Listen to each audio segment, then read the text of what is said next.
Thanks for joining us. This is our extended interview with Ben Sessions of the Sessions Law Firm in Atlanta, Georgia. The first part of this video is from our GNGF Live, which happens every other Wednesday on our Facebook page. The second part here is the bonus extended interview where we dive into how Ben got 100 Google reviews. If you already saw the live, I'll put the timestamp to the exclusive interview below. Be sure to like and subscribe to follow along with our great conversations on legal marketing and the business side of running a law firm. And to watch this video on your platform of choice, you can find everywhere we stream at GNGF.tv. Welcome to GNGF Live, your bi-weekly Ask the Experts about all things law firm marketing and business growth. I'm Mark Homer, author of Online Law Practice Strategies and founder of Get Noticed, Get Found. On this show, we focus on the business side of growing and running your law firm. So I'm excited to have today's guest, Ben Sessions of the Sessions Law Firm. Ben runs a solo law firm in Atlanta and has seen significant growth in his firm by teaching himself online marketing and running his website, writing content, and managing his social media on his own. As always, be sure to like and subscribe to our page and not just the video so you can get updated when our next episode goes live.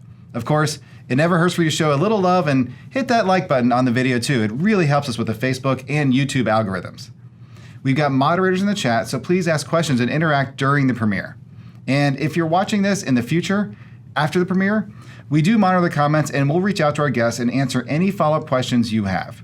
That's because we love you all, and we love getting to meet you online and in person. And you can find a list of our upcoming webinars and events where we'll be speaking on our website at gngf.com/events. On weeks when we're not premiering an interview, we drop a video as part of our GNGF Tips series. These are in-depth videos focusing on one topic at a time. Check it out on our YouTube page or by heading to gngf.tv. You can watch our latest video after this interview, of course, at that link in the chat. Check them out. Like I said, we drop a new GNGF Tips video every other Friday. All right, let's get to the interview. All right, thanks for joining us today, Ben. Thanks so much for having me. So we've met and chatted at a number of conferences. We got to hang out in your hometown in Atlanta not too long ago. But for the benefit of the audience, tell us a little bit about yourself. I'm a solo lawyer. I've got 3 offices, one in Atlanta. I've got satellite offices in Macon and Columbus. I can meet with clients there, but for the most part, I just use those locations just for marketing purposes. Primarily criminal defense lawyer. I also handle some car accidents, personal injury cases. It's a little bit of a diverse thing. It spreads me a little thin, but it also allows for some different sources of revenue into the firm. So that's what I've tried to keep those balls juggling in the air. Got it. So why did you decide to focus on criminal, DUI, and car accidents? So I had a car accident background. I worked at an insurance defense firm for about 1.5 years outside of law school. I worked there, clerked there throughout law school as well. So I knew what was going on in that practice area. But then I left there and went to a small firm that did predominantly criminal defense. And so it's just kind of what I fell into. But I pretty quickly realized that that you could have a steady source of revenue that was generated as a result of those criminal defense cases, particularly DUI. That's for the most part is my specialization. It's about 85% of my caseload in the office. Okay. But I also recognize that it did not provide sort of an extra bump on the revenue that the PI side of things do, the personal injury side of cases do. So I was trying to diversify a little bit and quickly realized I didn't want to just be relying upon those DUI cases because it's a grind day to day handling criminal cases and really trying to get ahead. And I think most lawyers who do that for a long time, you can sort of tell because it ages them pretty quickly. You're going from court to court, case to case on a daily basis. So if you don't want your life just to be just that grind day in, day out, you got to figure out some other type of cases that will give you some revenue that they honestly don't require as much work. I know that's not what a lot of people would say about those cases, but that's sort of the truth of the matter is that they have some additional profit margins that are there that criminal defense cases just don't have for you. So I tried to integrate those two primarily just for business purposes.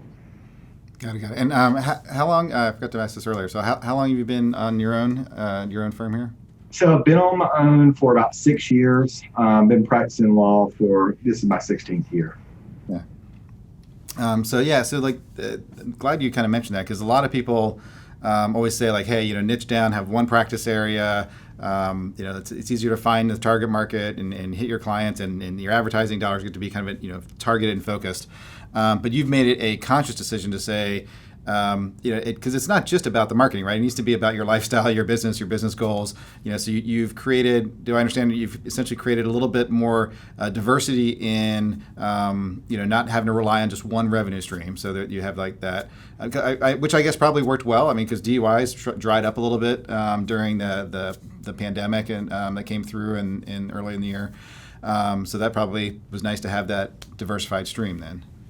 So what I tell people who are trying to enter, for example, a DUI practice is over the last decade, we saw a dramatic decrease in the number of DUIs. We had Uber and Lyft that entered into most of the major marketplaces. And if you were solely reliant upon that, you probably saw a significant decrease in the number of cases. I was really fortunate that my numbers have actually continued to grow, but in a shrinking marketplace. I was really fortunate about that. But overall, the numbers of DUI cases have really shrunk. So if you weren't thinking about ways to bring in some other revenue already, you were really seeing a real hit as a result of that shift. Also, just culturally, I mean, we've seen people who are less accepting of going out and having a couple beers and getting behind the wheel. I mean, most people that are my age probably have been sort of taught and indoctrinated in a very good way that that's not a risk that you should be willing to take on a daily basis. So we're not seeing people who are accepting of that. And so you needed to be thinking about what's another practice area that I was going to try to pick up if I wanted to maintain the same sort of revenue that I was generating previously within my office. So I just think it's certainly something I struggle with on a sort of continual basis is, am I going to make the conversion from criminal defense and DUI cases just to personal injury contingency-based cases? And there's times whenever I'm like, why haven't I done this already? But there's a downside to it as well, which is like, for example, in the pandemic, if you were solely reliant upon car accident cases, you probably saw your business pretty much dry up. I mean, in Atlanta, I'm in the Buckhead district of Atlanta. There was times when it just looked like a ghost town out there. And I was still generating revenue. It wasn't what I wanted to be generating off criminal cases, but I was still able to get some cases out there. I know car accident lawyers who were just like, I might as well not even go to the office because there's not any calls coming in, kind of thing. So there's some upsides and downsides to having that niche down for sure. So speaking of looking back, the differences between focusing on one area, focusing on the other. Let's talk about marketing strategies a little bit, because that's where we initially kind of met, was at some marketing conferences. So what are some of the best, would you consider like your day-to-day marketing practices that at your law firm that you're focusing on? So I probably spend a lot more time thinking about, for example, my website and my social media posting than a lot of lawyers I know do. And a lot of lawyers are just like completely hands off about that. I've been the exact opposite. I'm extremely hands-on with it. I actually enjoy it. I'm continually posting to the website, both pages and blog posts. I try to make that an ongoing effort of developing, for example, a practice area that I'm not currently getting cases in, to try to go ahead and post evergreen content that's sort of focused on those practice areas where I'd like to generate some cases down the road. And I'm thinking a year, 2 years, 3 years down the road that hopefully I can at some point in time gain some SEO traction in those areas that I don't currently generate cases from. And I saw that work over time for the last 5 or 6 years really start. If I would think ahead and say, all right, what kind of cases do I want in the future? If you really start thinking about those and planning down the road, it's not we were talking about this before we started recording, but it's not happening in 2 weeks. It's not happening in 2 months, but it likely will happen 2 or 3 years down the road if you're putting up really quality content. You can even overcome people who have a lot higher budget if you'll just start thinking and working on those things. So on a continual basis, I'm trying to post up pages, not necessarily blog posts on those topics, and then on my blog posts, I'm just trying to do sort of current issues in my practice that I think would be beneficial to a reader that happens to hit the website. And then I always post on. I'm pretty active on Instagram. It's the channel that I like the best. Although I've gotten a fair amount of leads and cases off of Facebook as well. I'm just not as comfortable with Facebook for some reason. To me, just like doing a quick 3 or 4 minute video for Instagram is probably the best thing that I can do on a daily basis. And it engages with the people who already follow me really well. I usually get a lot of comments and that sort of thing on it. So that's what I try to do on an ongoing basis. That's great. I mean, I think it's important. I want to reiterate something you said there. It's like you're spending a lot of time on this, first of all, but you're doing it in a way of where like thinking down the road. Like this is not not doing something right now, hoping for a phone call tomorrow, right? It's where do I want to be in a year or two, and let me kind of like start doing the things now, put the things in place, put that kind of foundation, for whether search engine optimization or whatever else you're looking at to do. And I think I'm glad you said that, because a lot of people are really like, well, I need it now, right? They're used to kind of the I pay for a TV ad and phone call comes in the next hour. So that's very. I just wanted to highlight that. And you do. I mean, how much time? So you just spend a lot of your own time doing it. But about how much time is it taking, though? I mean, like, are you in a groove now, or what was it? What was it before? Did it take more time, or? So I can do an Instagram video. I actually don't do many outtakes at all. Me and my secretary laugh about this. Like sometimes I'll do 3 or 4 of them, just kind of trying to get in the flow of it. But there's days whenever I do a video and I just literally the first take and I don't even watch it again, and I just post it up with a simple blurb about what the video is about, and then I make it. Well, I don't know what they call them, a story or whatever. I share it to my story, and that's where you actually will see a lot of traction from as well. For people that are trying to get instant feedback from in terms of cases and case flow, I tend to think that you should be doing those free Instagram videos all the time. I mean, it costs you nothing, and there's no harm to it whatsoever. It passes right by people. If they don't want to see it, then they don't have to watch the video or anything. It's so easy to do it, and that's such an easy thing. But people are just uncomfortable with kind of putting themselves out there in that way. And you gotta figure out what your voice is, what you feel comfortable with, and at least be able to talk to people. Use it as practice for like talking to clients or making a pitch to a client about something. And you really are making a pitch in those videos and in your office. It doesn't need to be salesy necessarily. It can be informational. But at some point in time, you got to be willing to engage with those folks. Right. And I want to dive into social media strategy here in a little bit. But on like, when we've met, I mean, I know you've jumped into WordPress to do type in your own content, right? Like you've pulled up your analytics and said, "Hey, Mark, I got a question for you." So like you understand and you're in these things. So like again, on a week. Because when somebody's getting started, they often can't afford like a agency or something, so you kind of need to roll up your sleeves and learn and do some of this stuff. So like about if you were telling somebody, hey, you're getting started, how much time should they be setting aside since they don't have the marketing budget? How much kind of sweat equity budget should they be thinking about? Spend an hour a day.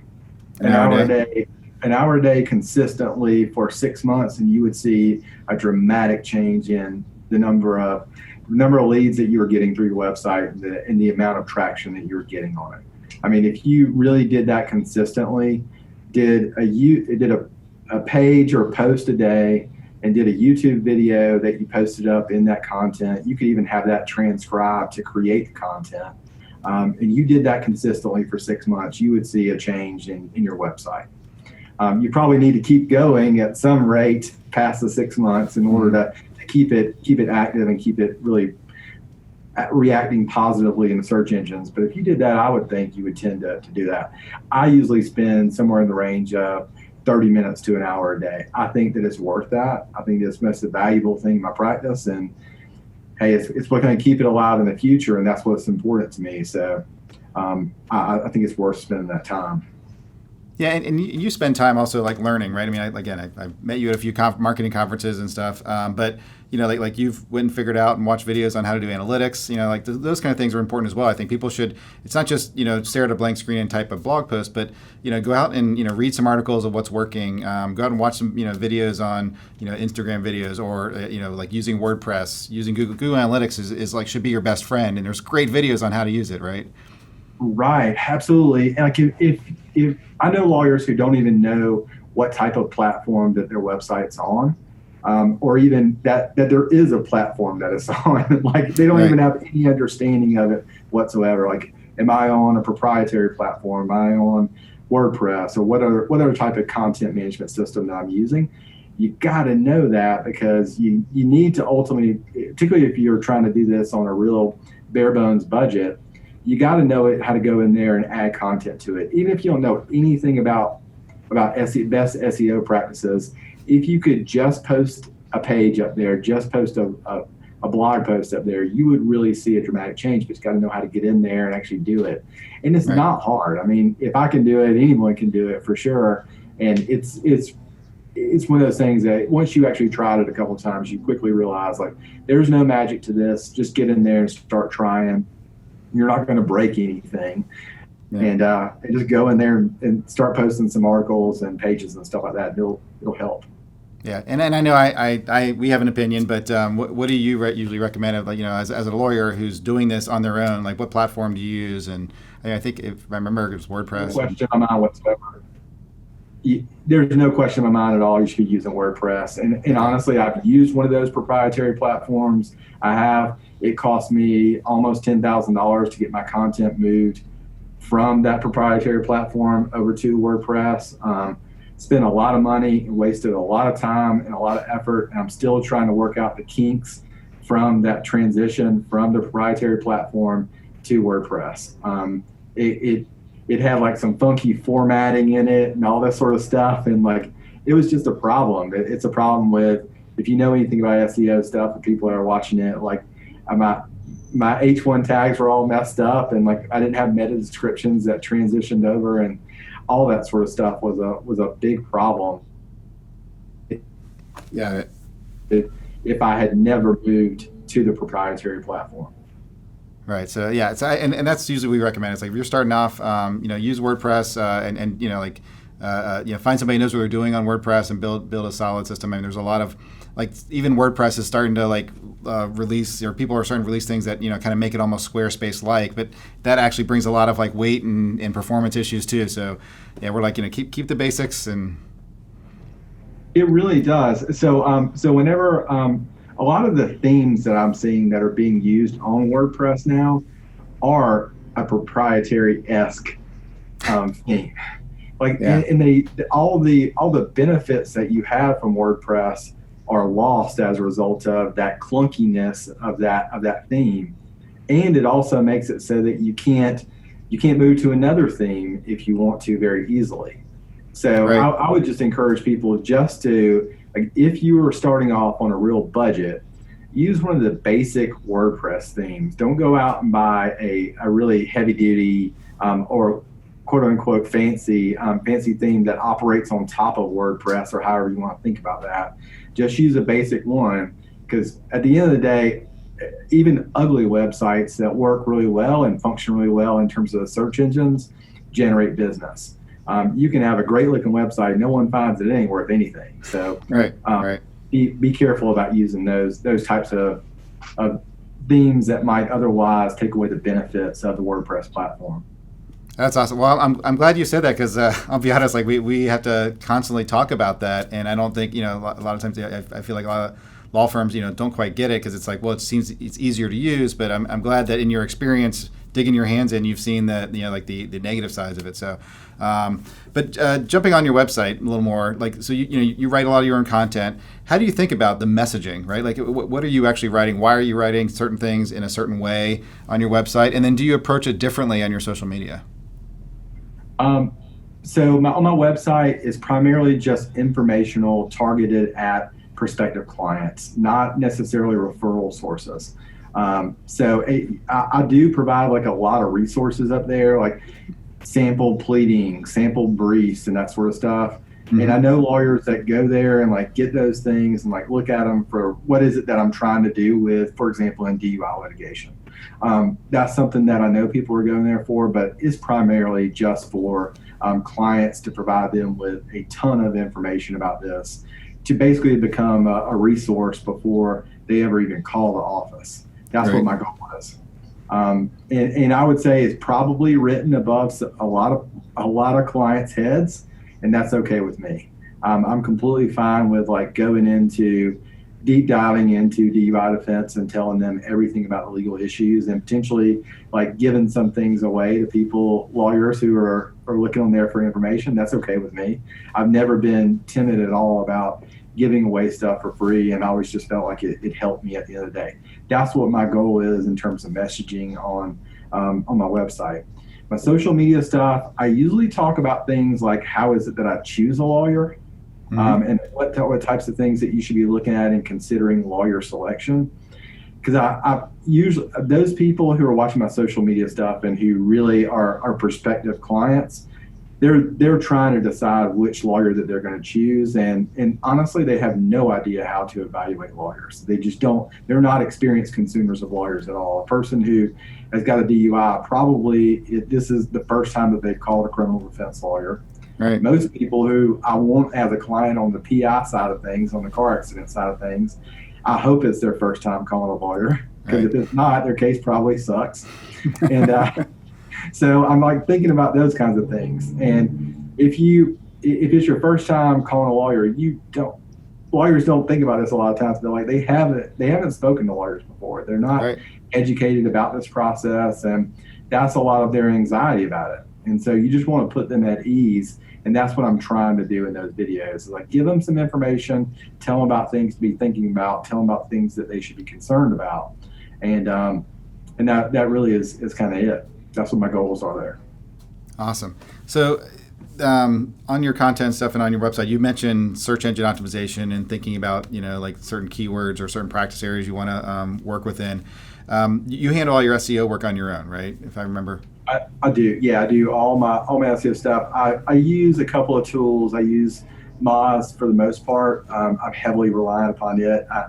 People have different preferences, I know, but for the most part, that's what I go to. And that's just because, honestly, I went to there. Talk about an example of like an informational site overload, and like people that really give away a ton of stuff for free.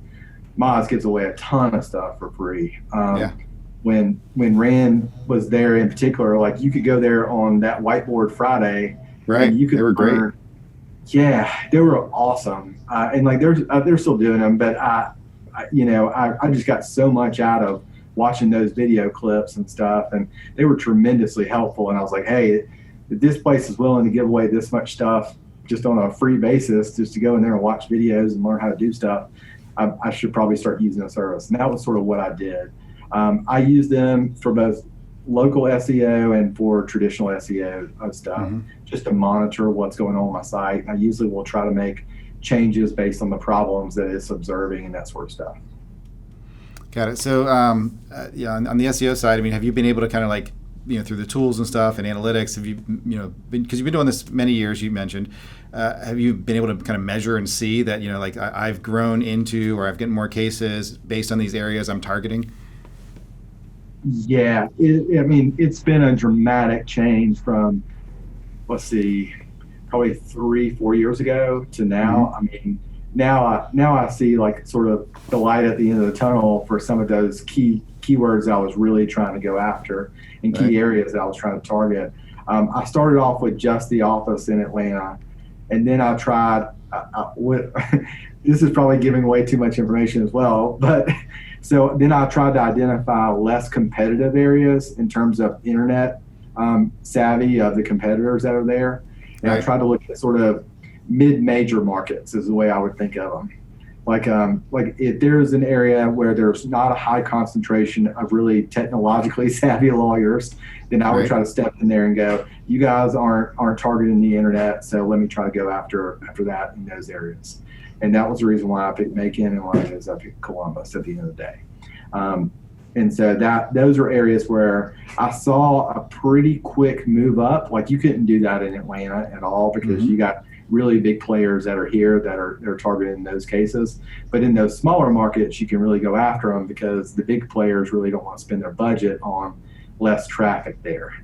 So that's what my thought process was. And that's smart, and that's I think really interesting. For somebody else listening here, another lawyer. I mean, from a strategy perspective, like that's a really good strategy, right? Saying, okay, my office is here, and I'm not changing that, but it's really competitive, and I'll get there someday. But what are some areas that I can go kind of win at? Because just the people who are competing aren't far along. Do a little competitive research. They don't have much of a website. They don't have really backlinks. They don't have reviews. Whatever you're using as a score, and able to kind of pick those off, and you essentially kind of created 2 new offices just for that reason. It's a great strategy, and we've seen it work time and again. So that's kudos to you for figuring all that out and doing it all on your own. It was sort of out of necessity. It's like, hey, I want to generate some business now. And I knew that I couldn't do that very quickly in Atlanta. I realized as well, those areas, for some reason, people just had this assumption that for example, internet marketing wouldn't work in those less advanced areas, so to speak. And it completely does. There are intelligent people there who are doing the same searches that people are doing in Atlanta. And so there's no reason at all not to go after them in that way. Yeah, and significant amount of searches are happening on mobile devices, so everybody has an internet browser in their hand. So that's great. Well, we are running out of time on our actual Facebook Live portion, but can you stick with us for a few minutes longer? I really wanted to dive into your social media and social media strategy and some of the stuff you're doing there, and I think the audience would love to hear that you've got. Whatever your process is for your client reviews, your online client reviews, because you've got over 100 Google reviews, right? As a solo attorney in Atlanta, you've got over 100 Google reviews. So if we could talk a little bit about kind of what you're doing for that. I mean, people love hearing about that. And we can post that extended interview, if you don't mind, on YouTube on Friday. Absolutely. That sounds great. Awesome. Before we wrap up, where can people find you, Ben, online? You can find me on Instagram. Just search for Ben Sessions, lawyer. I'll pop up there. And on my website, the Sessions Law Firm. Awesome. All right. Well, we'll be right back. Hang on with me there, Ben. Thanks for joining us today, everyone. Be sure to like and subscribe to our Facebook page so you get notified when our next episode goes live. We have new interviews about law firm marketing and the business side of running your firm here every other Wednesday.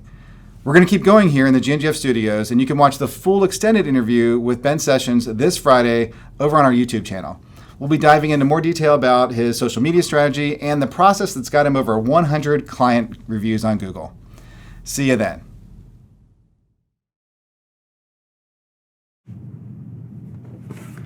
Well, thanks for sticking with me, Ben. Absolutely. Awesome. So let's talk about your social media. You talked a little about Instagram. Is that primarily your channel? Do you use any other social media channels? So I use Facebook and I use Facebook Business. I actually don't.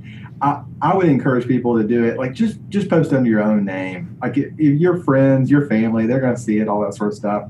But those are your real sources of business.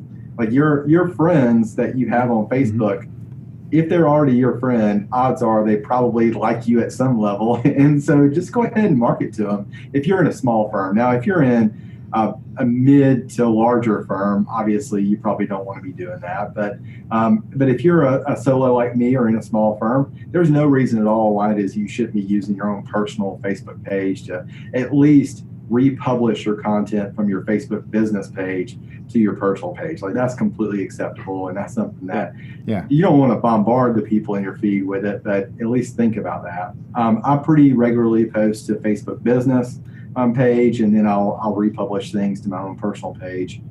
And if someone's got a problem with that, it's cool with me. Just unfollow me, unfriend me, whatever it is you got to do. It's okay. No skin off my back. And then on Instagram, I was not comfortable on Instagram to start with. I thought it was like TikTok, which I think people should be using TikTok as well. But it feels like it's going to be a thing in the future, and I don't want to miss that boat in some way. Yep. But I actually enjoy Instagram, the posts, and I found that it's really good for the people who are loyal to me. They really like the Instagram posts and the Instagram videos and that sort of thing. That's do you get engaged? Do you get engagement? Do you spend some time engaging and commenting back and forth with people, whether it's Instagram and Facebook?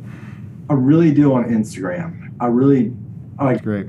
The Facebook posts. There's, my mom is obviously reshare stuff all the time, that sort of thing. But like, there's not a lot of engagement on Facebook for whatever reason. But on Instagram, there really is.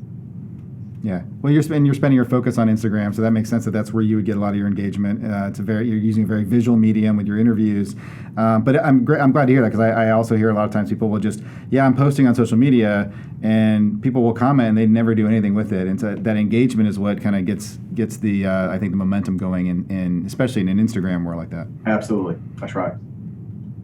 That's great. So what is your kind of like if you step back, and you may have talked a little bit about this, but if, you're thinking, because you really had a strategic approach to your website and your SEO. Have you really thought about like your overall social media strategy? Like, what is your approach here, and why are you doing some of the things you're doing? So I do think of social media in particular as a direct response type of medium that I'm using there. And I'm asking for a person who's looking for a lawyer, or who thinks they might possibly need a lawyer, that hopefully they're going to pick up the phone after they see one of those videos and call me or send an email through my website or something like that. So that's what my goal is in doing that. Usually those types of videos are really just what do you need to be thinking about if you've been hurt in a car accident? What happens to you on your first court date in a DUI? How do you save your license if you've been arrested for a DUI? Right out of the gate, what is it that you have to do? Whenever you're interviewing lawyers, what types of things are you considering? For example, right. Is it a flat fee? Is it an hourly fee? Is it a tiered fee structure? Is it a contingency fee? Those types of questions that clients really have, I want to try to go ahead and answer some of those in a really just conversational tone in my social media posts. It's not a law professor lecture or anything like that. It's just me talking to you like a regular person about, hey, this is what the struggles that you're going to have are. These are what the problems that you're going to face are. These are the types of lawyers who might try to sell you on a certain tactic, or just outright making you promises that there's no way possible that they can deliver on. And just to be aware of that whenever you're going through it, because whenever you're interviewing these people, you know what their goals are at the end of the day and what kind of incentive structures there are for them. So I try to talk about those things in those videos. That's great. Okay, so you're looking at your social media from a kind of like you said, direct response, a quicker, here's a video. If you need this information, right now, here's how to get a hold of me. And whereas your content on your website is much more, like a longer term play for a search engine reason. So if somebody was to search like DUI attorney near me and they happen to be in Columbus, Georgia, your website typically would show up, and they would get to you that way and hopefully call you. So that's kind of like the two. Okay, got it. One thing that's awesome. I do think that you can do pretty easily that for people who are, say, like, hey, I don't have 2 hours a day to spend on this stuff, or I don't want to spend 2 hours a day. You take a video that's 4 minutes long and you post it to Instagram. You're going to go to Instagram TV. Basically, that's where it's going to publish to. Mm-hmm. Then you can take that same video, go over to rev.com, which is a transcription service. Yep. You upload that video there. You get it transcribed. You're going to have to clean it up some based on that automatic transcription that's there. It probably costs you less than $1 to have that transcribed. You have that transcribed, then you take that content over, republish it to YouTube, and then post it up on your website. You got a blog or a page post there. And that's pretty quick to do that. It doesn't take a lot of time. And that's how you can really be generating content on an ongoing basis across multiple different channels. I was doing YouTube for a while, and I've got a ton of videos up there. I just didn't find that. I found that the value that I was getting from it was through my website. Like my website would convert better whenever I had the video up there talking about the topic, but I didn't generate the leads as a result of YouTube. But I think YouTube for me is how I ultimately have been trying to publish those videos. And I don't know if it's the best in terms of SEO purposes, but I found that it was best for me in terms of ease of use. So, and just publishing it to the website was pretty easy using YouTube. Right. Yeah, and I think that there's different like arguments on that. So YouTube's easy. There is some discoverability there. We're always waiting to see. Like Google will occasionally do some tests, and YouTube videos show up in the searches, and then they stop showing up in the searches. Right. So, I think if some people are just starting out, YouTube's a great way to get going. Taking it up a level within your website if you're really focusing on SEO. That's a much more advanced conversation that I think that it's working for you, so why change it, right? That's going well right now. I've been COVID gave us a chance to really work on some things that we might not otherwise work on, and I was playing with schema markup, for example. Absolutely. I've been trying to figure out like how it is I can mark up videos in a way that will help discoverability of them some, and I definitely haven't found the secret sauce to that.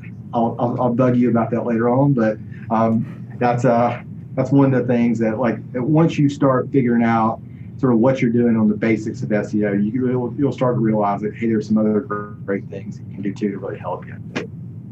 Yeah, and you mentioned a lot of your content was question and answer based, like frequently asked questions is your video content, and you can have the transcription there and stuff.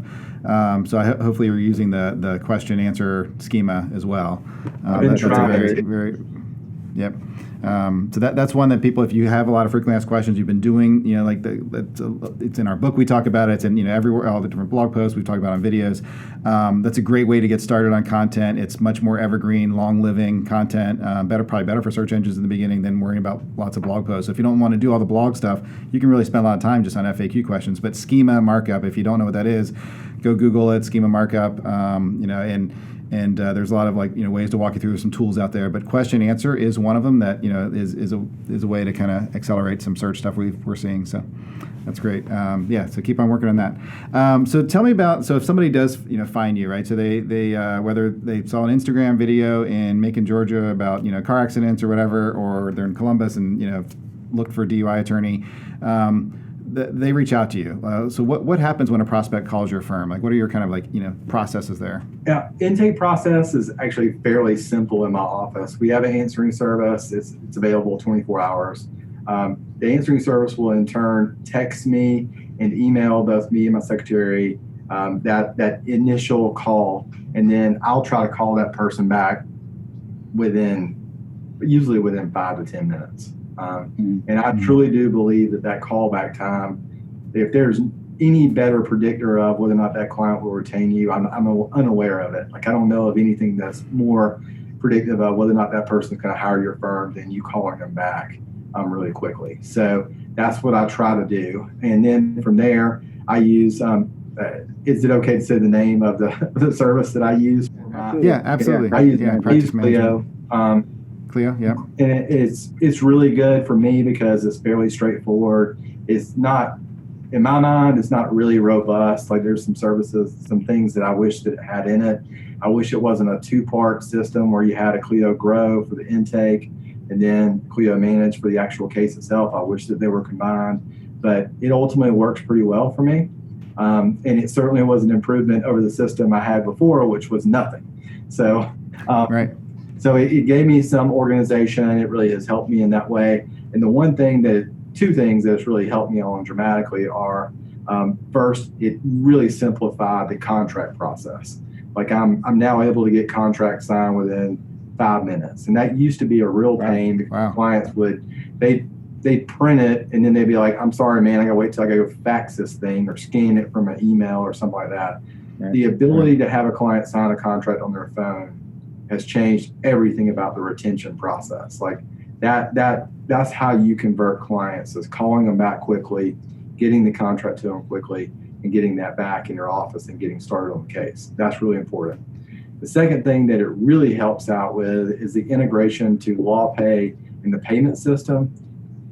Yeah. I mean, hey, if you're signing up clients but you're not actually recovering the money that they owe you, you're not staying in business very long. And a lot of lawyers are not very good at billing their clients. And LawPay and Clio make that so much easier. Like the ability to send out 100 invoices at one time, and that's what you're doing in a criminal practice, is very important. And for it not to take 2 hours to do it makes a huge difference. So I would encourage anyone to really consider, how is it that I'm getting the contract signed? How is it that I'm billing my clients on a regular basis so that I can keep the revenue coming in? Because if you're generating the cases but you're not billing them, they're not worth anything. You're just working for free at that point. Yeah, and it's amazing how what the data is on offering a credit card, how much your receivables just disappear pretty much, and you invoice people are willing to pay, people want to pay. It's just inconvenient to pay by a check these days, and so like, a lot of people forget that, so it's like just by giving the credit card option. And I know, people are like, well, I don't want to pay the fees or whatever, but it seems just, it's better to pay a little fee than not to get paid at all. So. Oh, I know. I mean, can you imagine, like, someone, like, is there any better example of cutting off your nose to spite your face by giving up 3% of your money? Like, come on. We're talking about the difference between you collecting $5,000-$10,000 per client, right, and you're sacrificing that over 15, a ridiculously small amount of money. Yep, no, totally agree. So, probably that, that ease of process, right? So you're calling people back right away. You're kind of telling them, what it's like to work, what your fees are going to be. You have like the ability to, collect on credit card. You've got a practice management system in place to kind of keep track of everything. So, you're being very consistent on. Like, is that, you think, a big part that what leads to, all the amazing amount of client reviews you're getting? I mean, because you also have to have a process for that. I mean, over 100 Google reviews for a solo firm is great. So what first I would tell people is, for each one of those satellite offices, you as well need to have original, authentic reviews for them as well. Right, that's a good point. Macon, I got 20 or 30 reviews there. Columbus, I got 20 or 30 reviews there. And then my primary office in Atlanta, over 100. But that is not something that happened overnight at all. What I do is I try to identify clients that are fans. Like, people who really like me, really like our office, really like the result that we got. I identify those people and consider them. If you don't think it matters in terms of your business, that's cool. You stick your head in the sand on that, that's fine. But consider it an insurance policy, because at some point in time, you're going to have a crazy client. If you're in any business at all, you're going to have some people who you can't do anything to please them. And they're going to go on Google and they're going to post up a scathing review of you. And if you don't think it happens to the best lawyers in the world. Like, just go out there and do some Google searches. Like, you'll quickly realize that, like, every lawyer, no matter how good a service that they provide, is going to have some crazy people that they deal with.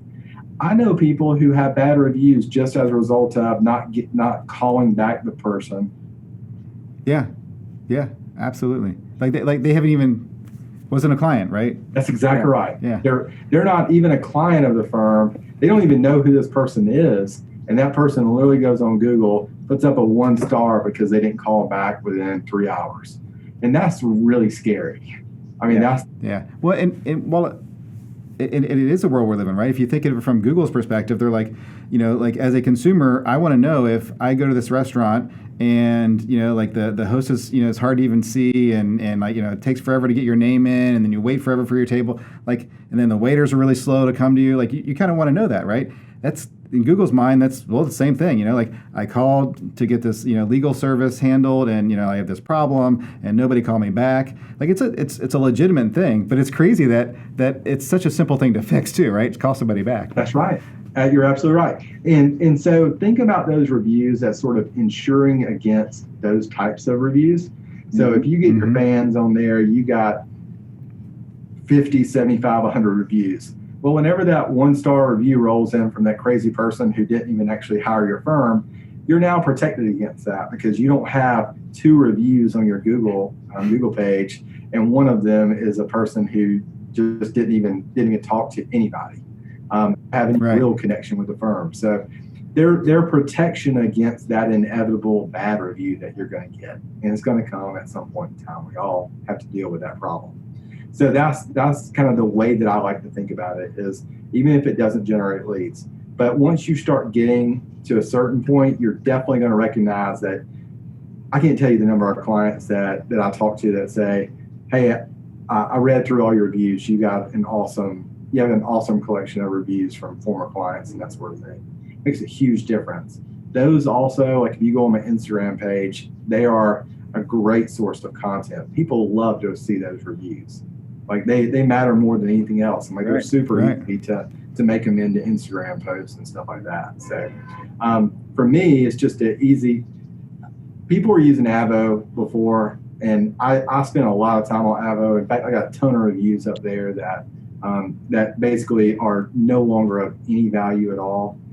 I would encourage anyone who's currently using Avo but not focusing on their Google reviews to completely do a 180 and switch over and really focus on your Google reviews in lieu of that other service. I just think it matters more. Yeah, I mean, I agree. I mean, start with Google. I think ones are critical. So you identify your fans. I mean, are you mainly reaching out? Do you email them? Is somebody taking care of that for you? Or like, how are you getting people to take the time out of their day to kind of go and review a lawyer? So unfortunately, like, you have like those people who really like you and who really like you did a great job for them. You really got along with them. They really got along with you.